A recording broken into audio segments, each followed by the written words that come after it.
WhatsApp पे कचरा के उतरता है, उसे इतिहास मान के प्रारंभ हो जाता है। गांधी को गाली देते हैं वो जिनके खुद के पता नहीं कि क्या क्या किए हैं उन्होंने। और जिन्होंने हाथ बांधे हो, जो जवान लड़के सोचते हो कि मैं सही नहीं बोल रहा हूं। आजादी का जो 75वां साल लिख रहा है ना, अमृत महोत्सव, इसमें बता रहा हूं गांधी का कलेजा नापा नहीं जाता, महसूस किया जाता है कि गांधी का कलेजा कैसे होता है। क्या कहने। आप बताते हैं कि गांधी कौन है? इतिहास की किताब पढ़ी है। ये व्हाट्सएप पे सुबह सुबह जो तुम्हें एजेंडा भेजा जाता है ना, जिसे तुम पोटी करते समय पढ़ते हो, उसी लायक ही है वो, क्योंकि उन्होंने भी व्हाट्सएप पे पोटी करी है जो उन्होंने भेजी है आपको। अच्छी बात है। 1932 में पत्रकार लिखे और इस बात को फेसबुक पे लिखना, मैं फर्जी राष्ट्रवादी नहीं हूं कि आपको कोई झूठ बोल के चला जाऊं। 1932 में गोलमेज सम्मेलन में गए थे बापू,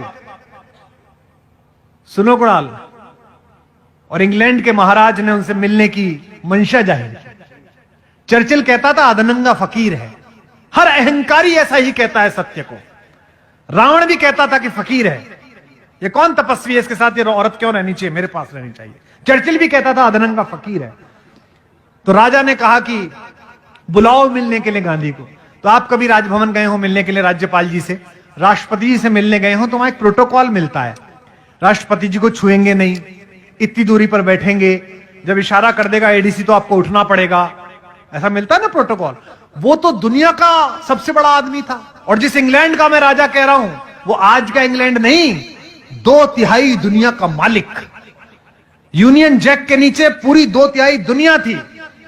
उसके एडीसी ने लिखकर भेजा कि ग्रे कलर का कोट या ब्लैक कलर का कोट पहनकर आप आए। गांधी पहुंचे, बर्किंघम पैलेस के अंदर बग्घी गई, दरवाजा खोला गया तो हिंदुस्तान का 156 इंच का सीना अकेली एक धोती में, यूं ही अधनंगा। एडीसी ने जाकर कहा अंदर जाके कि साहब वो तो कपड़े पहन के नहीं आया।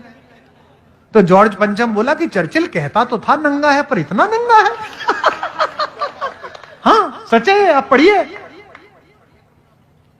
गांधी से मिले कि ना मिले, एडीसी ने पूछा सर बुलाऊं का वापस भेज दूं।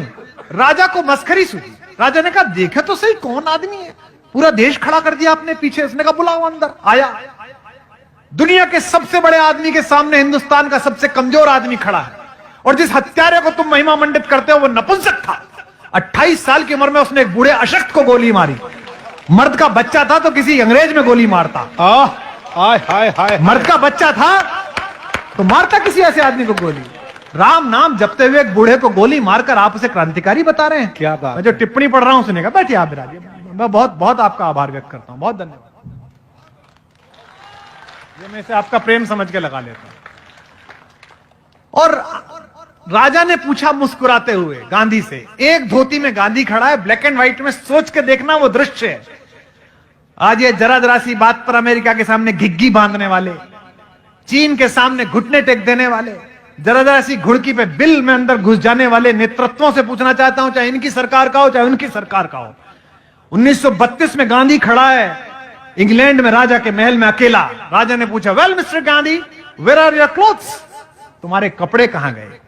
बिना कांपे, यूरेनियम से बने हुए, प्लेटिनम से बने हुए, डायमंड से बने हुए सीने वाले हिंदुस्तान के सबसे बड़े फकीर ने कहा, जो सेंटेंस बोला उसे बोलने के लिए कलेजा चाहिए, नापने के लिए नहीं, महसूस करने के लिए। उसने कहा, हिंदी में सुनाता हूं जो अंग्रेजी में कहा, नॉट इवन माइंड, तुम्हारे कपड़े कहां गए? उसने कहा मेरे छोड़ो महाराज, मेरे पूरे देश के कपड़े तो चुरा कर आपने पहन लिए। इसके लिए कलेजा चाहिए। आपका चाचा अच्छा हो सकता है, आपके बाप अच्छे हो सकते हैं, पर इससे मेरा बाबा बुरा कैसे हो गया यार? आप अजीब आदमी है भाई। क्या कहने। मेरी बेटी मुझसे पूछ रही थी कल, ओके अच्छा tell me who is the best prime minister till date. उसे लगा कि प्रधानमंत्री जी मेरे मित्र हैं तो मैं प्रधानमंत्री जी बोलूंगा।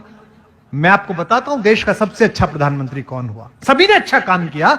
नेहरू जी ने IIT IIMD अच्छा काम किया, इंदिरा जी ने प्रीवी पर्स खत्म किया, बैंकों का राष्ट्रीयकरण अच्छा काम किया, राजीव गांधी कंप्यूटर लेके आए तो बहुत अच्छा काम किया, अटल बिहारी वाजपेयी गठबंधन कैसे चले इस देश को सिखाया, नरेंद्र मोदी ने बहुत अच्छा काम किया, सबने अच्छा काम किया।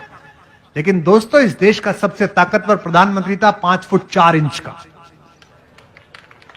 हाय हाय, कुछ लोग अभी समझे नहीं। लाल भाग इलाहाबाद का वो लाल जिसकी बहादुरी से पूरी दुनिया थर्राती।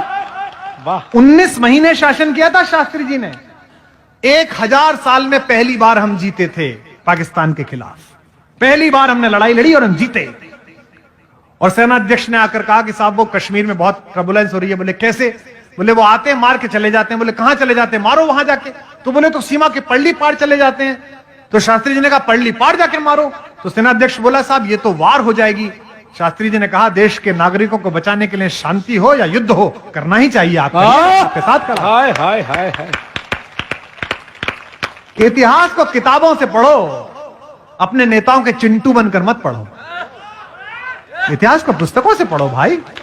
ये लाइव जा रहा है, इसे लाखों लोग देख रहे हैं और मैं जानता हूं कि कल मुझे गालियां भी पड़ेंगी। छोड़ेंगे नहीं भक्त।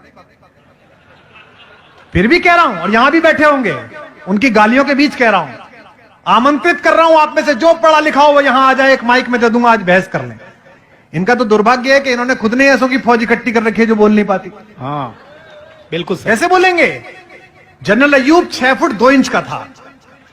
एक संवाददाता थे बीबीसी के, मार्क टली। कितने लोगों को नाम याद है उनका? पुराने लोगों को। हाय हाय हाय। बीबीसी में मार्क टली थे, पुराने लोगों को याद होगा। हिंदी बहुत अच्छी बोलते थे। मसूरी में उनका मकान था, मैं भी मिलने जाता था। तो जनरल अयूब से पूछा, हिंदुस्तान पाकिस्तान के बीच जंग का आसार था और समझौता होना था, हमारी वार्ता होनी थी। तो जनरल अयूब से मार्क टली ने पूछा कि जनरल अयूब वो इंडिया के साथ आपका बात होगा तो कैसे होगा? वो शास्त्री जी से आपका बात होगा। तो अहंकार में डूबा हुआ पाकिस्तान का खूंखार शासक बोला मैं 5 फुट 2 इंच, वो शास्त्री 5 फुट 4 इंच, वो मुझसे क्या बात करेगा? कितना अहंकार था। भारत आए, साउथ ब्लॉक में प्रधानमंत्री कार्यालय से अपनी सफेद एम्बेसडर कार में शास्त्री जी फाइल लेके चढ़ रहे थे। मार्क टली दौड़ते दौड़ते गए, शास्त्री जी जनरल अयूब कहते हैं कि वो 6 फुट 2 इंच के, आप 5 फुट 4 इंच के। लड़ाई होने वाली है, लड़ाई के बाद आप दोनों क्या बात करेंगे? बोले वो मुझसे क्या बात करेगा? शास्त्री जी ने मुस्कुराते हुए विनम्रता से जो जवाब दिया वो आपकी हथेलियां गर्म कर देगा। शास्त्री जी ने कहा जनरल साहब ठीक कहते हैं, लड़ाई पूरी हो जाने दीजिए, हम दोनों मिलेंगे, जरूर मिलेंगे, लेकिन हश्र ये होगा कि वो नजर झुकाकर बात कर रहे होंगे और मैं नजर उठाकर बात कर रहा हूं। क्या बात है, क्या कहने। ऐसे लोग हमने पैदा किए इस देश कहने। वाह वाह क्या संस्मरण है। वाह वाह वाह वाह। पाकिस्तान के 2 टुकड़े करने वाली महियसी श्रीमती इंदिरा गांधी हमने पैदा की। आप उससे भी महान काम करें। ईश्वर करे कि पाक अधिकृत कश्मीर आप भारत को दिला दें। हम आपके सम्मान में भी कविताएं लिखेंगे। हम आज से 20 वर्ष बाद आपके संबंध में भी ऐसा करेंगे। लेकिन एक बात ध्यान रखना, आखिरी बात कहकर कविता पढ़ता हूं, जो पीढ़ी अपने इतिहास को गाली देती है उसे वर्तमान भी मार्ग नहीं देता और भविष्य भी उसके लिए रास्ता। मेरे दादा ने 18 बीघे की छोटी सी खेती करके गरीबी में वक्त काटा। मेरे पिताजी ने प्रोफेसर बनके उसी गांव में एक पक्का मकान बनाया। मैंने हिंदुस्तान का सबसे महंगा कवि बनकर उसी गांव में एकड़ों में फैला हुआ फार्म हाउस बनाया।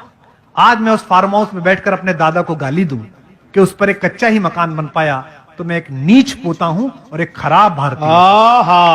अच्छी बात है, अच्छा बात है, अच्छी। तब कविता पढ़ रहा हूं। स्वागत।